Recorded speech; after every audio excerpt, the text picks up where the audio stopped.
नमस्कार, मैं बहुत अच्छा एक देवी जी का पचरा लेकर आई हूँ। अच्छा लगे तो लाइक शेयर कमेंट करें। शेरवा बसल जंगलवा गजब निकला गए हे मैया, शेरवा बसल जंगलवा गजब निकला गए हे मैया।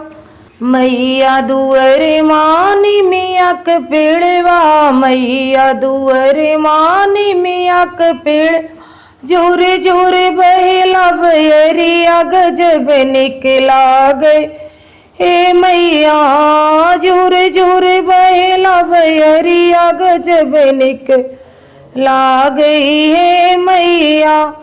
शेरवा बसेला जंगलवा गजब निकला गई हे मैया, शेरवा बसेला जंगलवा गजब निकला गए हे मैया।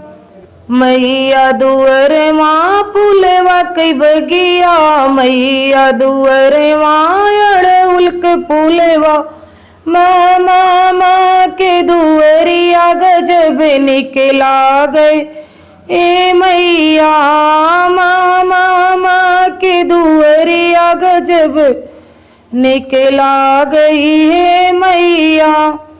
शेरवा बसेला जंगलवा गजब निकला गए ए मैया, शेरवा बसेला जंगलवा गजब निकला गए हे मैया।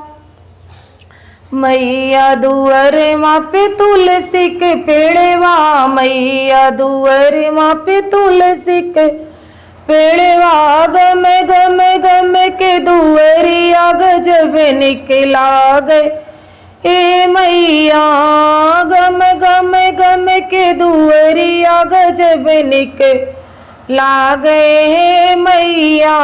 शेरवा बसेला जंगलवा गजब निकला गए मैया।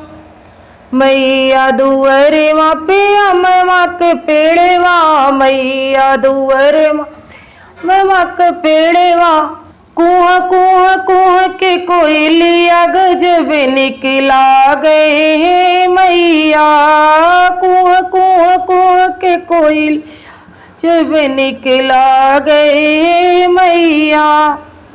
शेरवा बसेला जंगलवा गजब निकला गए हे मैया, शेरवा बसेला जंगलवा गजब निकला गए ए मैया।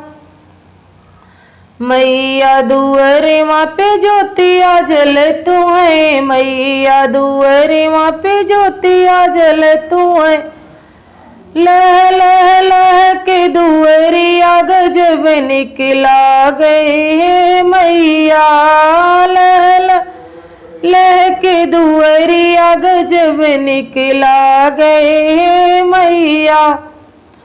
शेरवा बसेला जंगलवा गजब निकला गए हे मैया, शेरवा बसेला जंगलवा गजब निकला गए हे मैया। नमस्कार दोस्तों, अगर अच्छा लगा हो तो लाइक करें, शेयर करें, कमेंट करें, अपना प्यार बनाएं। तब तक के लिए धन्यवाद। अगले वीडियो में मिलेंगे। जय माता दी।